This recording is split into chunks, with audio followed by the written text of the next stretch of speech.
Élisée pose un double portion oyo azwaki. Élisée balobi alandaki Eli mpe atikaki nyonso.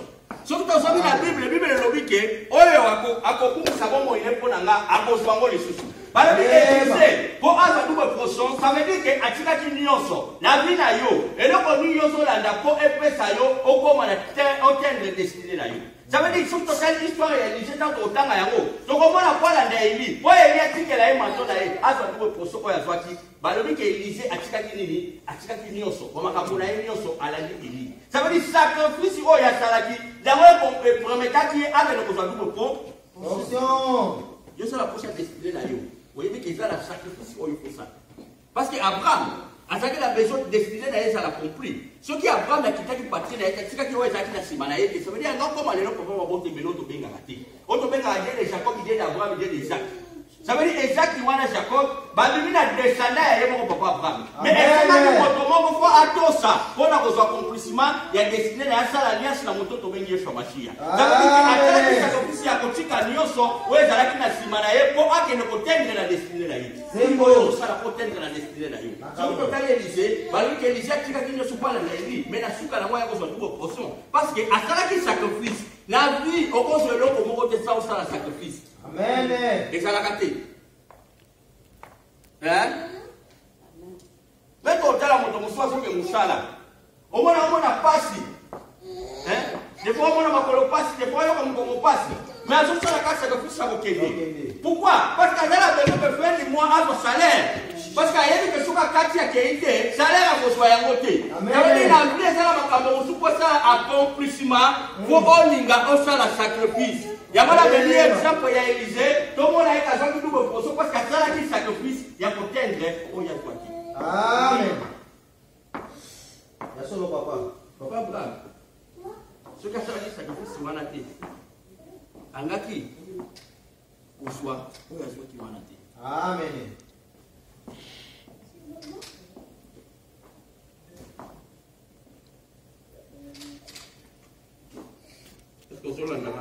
C'est beau.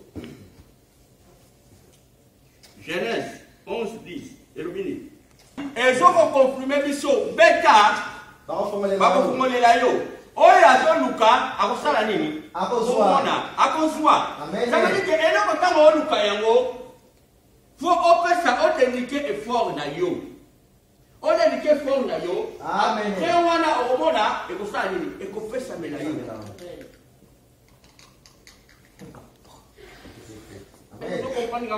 Amen.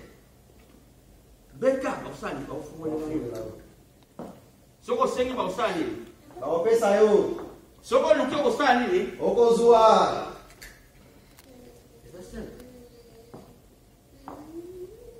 Jamais vie na yo et que ça l'accomplir na destinée on va préparer pour na yo. Soki yo aujourd'hui décision té. Ya kutika on peut te poser les bossos à propos de destinée on va le parce que la vie que l'on va l'élo est à promis que mais lobby à mon tout est important. Et à la bateau mon soutien à mon l'élo pour une moto, à la bolelo na yeke, à la lobby parce qu'à mon a qu'à venir les amalam. Et à la moto à son temps à la faculté autant la classe est telle bouille. Autant la classe à tout temps à doctorat autant la bolelo moutou et la venir à cause de la moutou. Parce que je vais pas étudier à ce salaire et vous permettre de mettre mamou moutou tant à ce salaire au salaire autant la lobby. Batala motolelo ya motuté, lobi ya motuté ça c'est important. Ya moi la Bible ba saka mingi lobaka. Soko lingo tala motoko tala libanda la ete tala kati. Ya moi ni nzambe ya lobi, ba yelaki Samuel, bande konyoso ya David mbinga to ndenge bazalaki kati na bango ba mona ki motuté. Mais tango David ayaki moto amokie, tango atali ba lobi yende motasengeli azala mukuru. Amen. Batala ki lelo na ete me batala ki lobi na ye. Il faut comprendre. Amen. La caractère au kata. Na côté ya mingi te parce que ça l'alliance na Abraham. Amen. Ayebi sie ke bakobenga ye papa ya bikolo ebele. Amen. Eloko aliboso ntango nzambe akutana na moto eloko achangeaka moto eloko aliboso eza kombo. Kombo. Lelo tolobela bakombo te me kombo mpe eza na impact influence makasi na vie ya moto. Sembo. Ntango opesi motu kombo mwa mpasi ça veut dire oza na besoin ke motu na vie na ye azalaka moto apasi. Kombo eza na influence na vie ya moto ndeko na ngai. Me lelo tolobela kombo te tozolobela alliance oyo nzambe ayaki kosala na Abraham. Balobi ntango asalaki na ye alliance eloko oyo asalaki après achangeaki kombo na ye. Ayebi ya kobenga mapapa ya maboka ebele oyo bakoma obenge papa ya Abraham de Isaac ndenge yo toyebeli c'est la parole de Dieu. Mais Abraham po azwa nsima ya promesse oyo esengaki fo akite patrie na ye. Ça veut dire fo atika oyo azalaki nango akende siko po abenga bana kombo oyo. Kombo ezalaki nzambe ayaki kolobela ye mais po azwa kombo oyo azoki onga akende baye kolobele boye akomi mpe papa ya mabota ebele. Ça veut dire esengaki fo atika patrie na ye akende kozwa accomplissement ya kombo oyo bapesaki ye. Yo kolo boza na destinée oyo nzambe abongisa mpo na yo mais ça veut dire ezala baeffort to na sacrifice yo kosala po accomplir okokisa destinée oyo nzambe alobaki na solo. Abraham atalaki te oyo azalaki na nsima mais l'autre nde atalaki balobi mwasi aloti atalaki nini atalaki nsima na ye. Ça veut dire ye atalaki lobi te bato ebele azolinga destinée bazokoka kozwa koleka na désert ya destinée ezotinda ye. C'est pour cela destiné ya bato ebele ezokokisama te parce que moto atala kaka destiné na ye na destiné ya vie ya malamu mais destiné wana vie ya malamu po accomplir yango po ekokisama. Ça veut dire ke ezosenga na sacrifice oyo kosala po ezala accomplissement ya destiné na yo. Eza mpe na bato mosusu ezosenga po ozala na séparation na l'autre po epermettre yo ozala destiné. Nani oyo aza pembeni na yo ata moninga ata ndeko mpona kocomplir destiné na yo. eyala bato nyonso te bazalaka pembeni na motu mpona kocomplir destiné na yo. Bato nyonso te baza mandate pembeni na yo mpona kocomplir destiné na yo. Ça veut dire que eselaki Abraham po aséparer na l'autre po azwa accomplissement ya destiné na yo. Ça veut dire na vie na yo esenga bato mosusu kosala séparation na bango po destiné na yo ezala accompli. Est-ce que vous comprenez madame? Parce qu'Abraham, ce qui séparation ezalaki te entre ye na l'autre destiné linga ozala accompli te. Parce que bazalaki na destiné différent. Parce que l'autre destiné ezalaki mosusu, Abraham mpe destiné na ye ezalaki mosusu. Ça veut dire tous les deux personnes wana soki bakabwanaki te lelo tolinga boyebi ndenge yo oyebeli ete papa wakote. Ce sont les camarades. Yango na biso okobotama na ndeko okosala camarade okosala mobali okosala mwasi. Ça veut dire que soki ndeko na yo to camarade loto mwasi no destiné na bino eza différent. Moi bokele na accomplissement ya destiné. Hein? Amen. Totanga. Amen. Tomoni ke Nzambe azoloba pa Abraham. Nzambe azobisa Abraham akite na mboka oyo azalaki eza patrie na ye. Amen. Po akende esika oyo Nzambe alakisaki ye po akende kozwa oyo Nzambe alobaki mpo na vi na ye. Destination eyala bato mosusu oza na destiné na kati na yo mais destiné na yo ezozwa accomplissement te parce que localisation oyo oza ezokopermettre na destiné na yo te. Amen. Okomprendre nga malamu na mokolo lelo. Amen.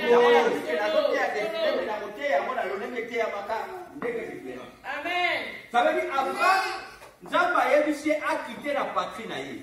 Patrie na ye eza esika oyo ye Abraham abotamaka. Ça veut dire na mboka na yo. Eza siko Nzambe azoyebisa ke longwa na mboka na yo oyo botama kende na mboka onga Nzambe na kosala nini na kotinda yo. Pourquoi Nzambe atindaki Abraham kuna kokoma ya Abraham ntango akomaki na mboka wana Nzambe atindaki Nzambe akomi kolobela ye nini oyo atindaki ye mpo aya kosala na mboka wana. Ça veut dire que bénédiction Abraham esengaki fo akite mboka na ye po akende esika mosusu azwa bénédiction na ye. Ça veut dire ezala moto mosusu okokisa destiné ya vie na yo. Destiné ya vie na yo ezokokisama te parce que localisation ozosusu trouve mpona destiné wana ezokopermettre te destiné na yo ezala. Amen. Solo. Na sens nini tomona me bato bamontaka antenne. Ça veut dire antenne so bazomonte yango bapujaka yango po ekoma ezwa canalisation. Amen. Na yebi te soko ozo comprendre. Soko otia antenne na télévision na bato bamontaka antenne parabolique. Je pense que na lingala elobamaka bongo.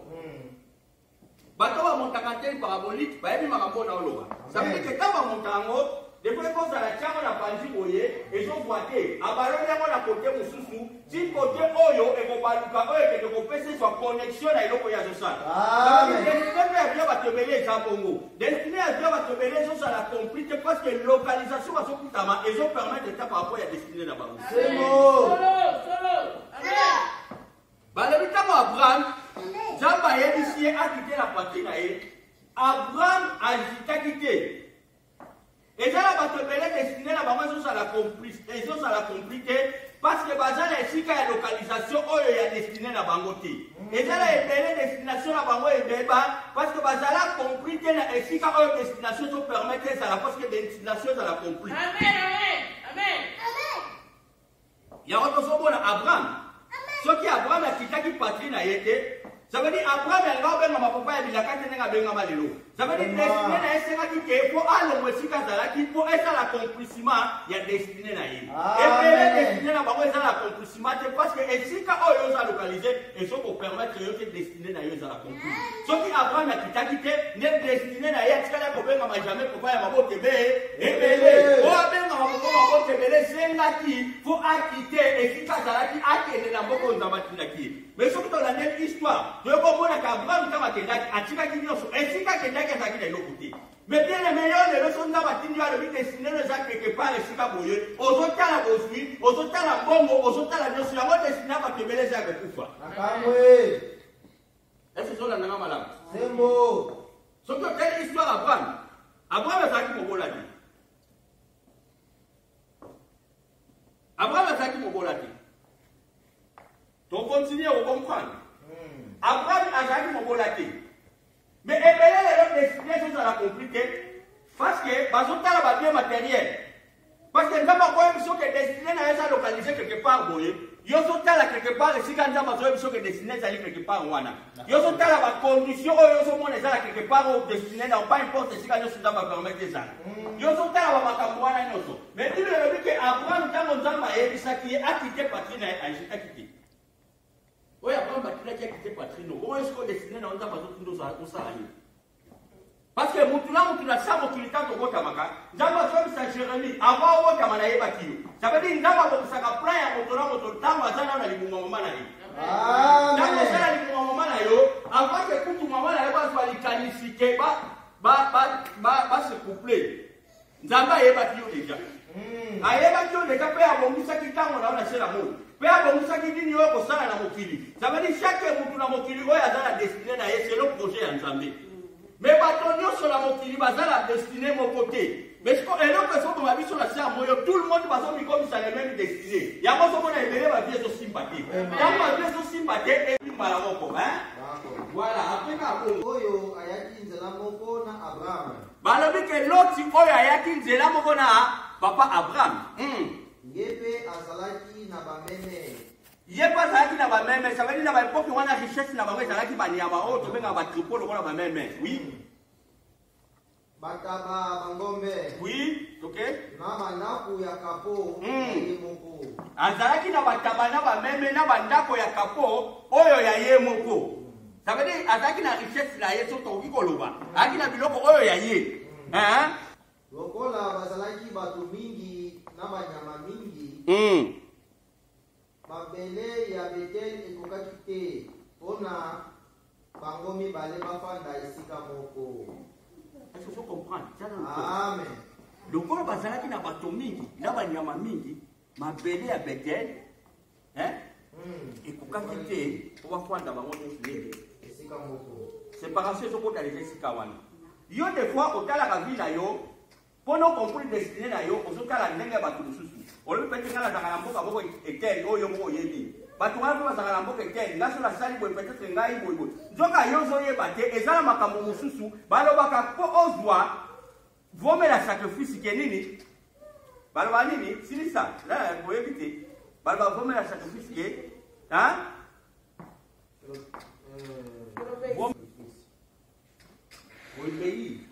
obéir eza kotosa kosacrifier ça veut dire eza kosala sacrifice mpona kozwa eloko songolo nde nalobi koke mosala malgré ozosouffrir ozokende mpo okokozwa salaire mais fo ozala na obéissance oyo ekopermettre yo okoka kokontinue kokende mosala wana toke yaya. Boye bakengeli ya banyama ya Abraham bazalaki koswana mikolo nyonso na baoyo ya Lote. Wana okomi deja wapi? Na Genèse 13:7. 7? Oui. Tango wana bakananiti na baperizite bazalaki kofanda na mokili yango. Toke mbala moko na 14. 14. Sima ya kukabwana ya Lot na Abraham. Sima ya kukabwana ya Lot na Abraham.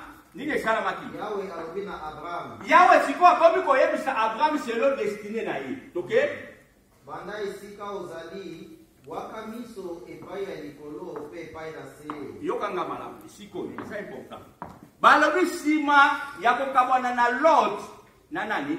Na Abraham. Ça veut dire ça bato musuko destiné na yo ezala accompli pour kabwana na bato musuko. Amen. Donc tu dois comprendre que Lot azalaki pour toi azalaki mandaté pour na okumba destiné ya Abraham. Ya Abraham. Donc sima ya kukabwana na Lot Nzamba sikomi osala nini? Akomi olobela Abraham sire destiné oyo alakaki ye oyo totangaki wana. Donc epai mo ebimaka mpe epai mo elalaka. Akomi sikoyo koyebisa Abraham atala na likolo epai moi ebimaka mpe moi elalaka. Sikoyo baaccomplissement ya promesse oyo Nzambe ayebisaki Abraham akite ezokende sikoyo na accomplissement. Mais po akende na accomplissement esekaki ye kwa séparé na Lot. Parce que bazalaki déjà na deux destinées différents. Amen. Oui, ok. Mabele nyonso oyo ozali komona na kopesa yango libela na yo. Wana promesse ya liboso Nzambe asalaki na Abraham. Parce que tanga libela ti alobaki na okomiso tata ya likolo ebele. Mais po akende nango na accomplissement esekaki Abraham po asala basacrifice oyo tozokoma sikoyo. Amen. Na kopesa yango libela na yo. Pe na mabota na yo. Na kokomisa bana na yo ebele lokola bambuma ya zelo ya mokili. Oui, ok. Ndenge bakokaka kotanga yango te, moto moko pe te akokoka kotanga bana na yo.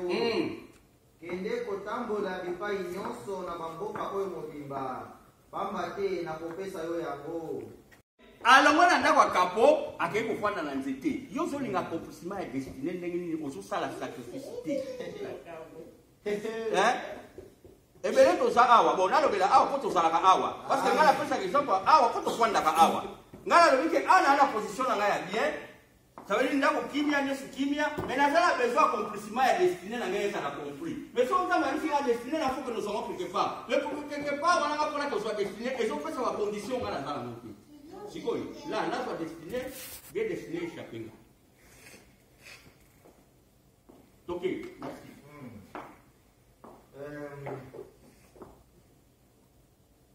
Kende kotambola bipai nyonso na bamboka oyo mobimba, pamba te na kopesa yo yango. Bongo Abraham alongolaki bandako na ye ya kapo mpe akendaki kofanda epai ya banzete ya marin pembeni ya mboka Hebron. Mpe kuna atongolaki Yawe mesa ya mabonza. Amen. Magela mikakatana kwa mazalaki nango makeko tongela sunza mesa ya mabonza. Magela balongola ke na condition azalaki nango. Makeko tongela sunza mesa ya mabonza. La parole de Dieu. Là, quand on moni, merci papa, on se dit na combien? Nasuki na 18. Là, quand on mona, quand on zamba eko ebisa Abraham, ça veut dire que la promesse a fait ça qui est. Si on tango après ko kabona na ye na Lot, nzambe siko komi ko loba na ye. Si l'accomplissement est biloko yo ayebisa ki na Jésus. Pourquoi Bible et ko loba na ngo atama kabona ki na Lot? Ça veut dire que lobi que mutu nyonso aza pembe loko kabona na ye parce que dans l'accomplissement de mais ba lobi que bato mosusu baza pembe na eza te pona ba me ba na accomplissement ya destiné na ye. Amen. Et ça là certaines personnes faut qu'on sépare na bango pour okoma na accomplissement ya destiné na yo. Mais qu'on sépare to lobe la séparation na ndenge ya mabe. Donc tu comprends très bien la parole de Dieu. Pour tout ça, on va les séparer, à comme si vous demandez l'ennemi, à peu près un beau petit, ce qui est c'est ça parce qu'il y a un tout au là. Mais tout le là, pour séparer, pour atteindre destiné, parce que Abraham il a un autre va séparer, il va comment tu vas l'éviter. Mais par séparer, parce que destiné la bango mi balé, ils sont là qui différents. Ce qui Abraham il a qui a l'autre, ça veut dire accomplissement pour avoir te mêler, et il n'a pas ça compliqué. N'a pas besoin de comprendre là. Il fait le bruit.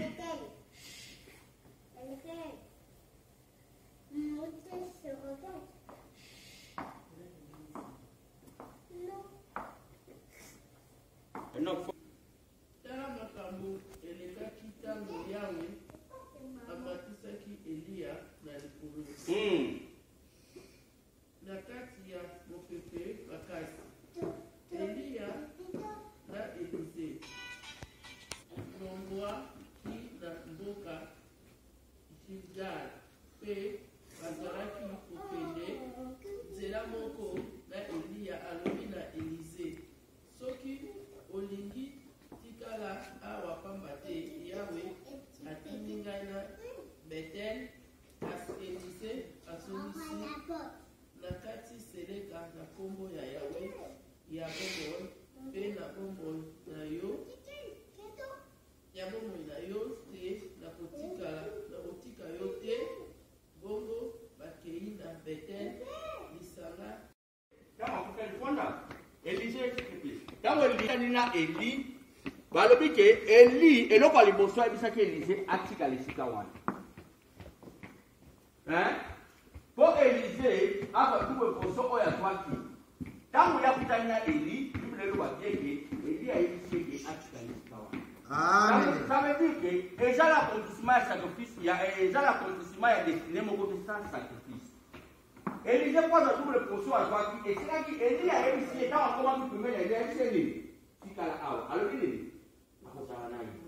Amen. D'abord quand Élie a mataki, azim maton a yatika yaki Élisée peut avoir une double portion parce qu'à ça qui sacrifice, il y a comme ça oh il y a la qui d'abord, quoi ça aller, atika la naï.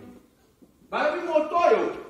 Akobukisa bomo yepo na ngao tani akokufere yango mais oya akobukisa bomo yepo na mokili Apendre yango amen. Sababu na vie ezala makambo mosusu esenga yo sala sacrifice pour l'accomplissement ya destinée. Oui. Balobi muto Kerishka non kana soko kishike mo kanye. Exacte. Sababu c'est quoi la vie ça bon. Yango ni verset moko elobaka bato mosusu omona mpo balona bazobanga mopepe soki ezala mosusu osala kelongola mopepe membula te Akamwe. soki obangi mopepe osala eloko te ezali ndenge moko na accomplissement okende kolanda accomplissement ya testimone oyo nzambe alokola ça veut dire eza te yo ezala babiloko mosusu oyo fotika mpo okende accomplissement ya koapase testimone oyo nzambe Amen. Tokoma déjà la suka.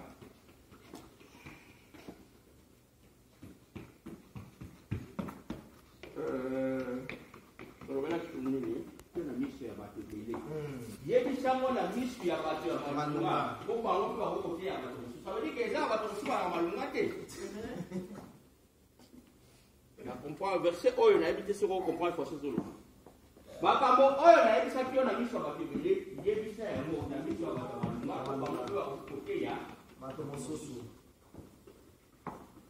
Ça veut dire que la Bible, makambo salama na vie ya bato oyo isokomela ikomela biso na mukanda ya Bible ezala mpona koteya bato ya biso ya lelo.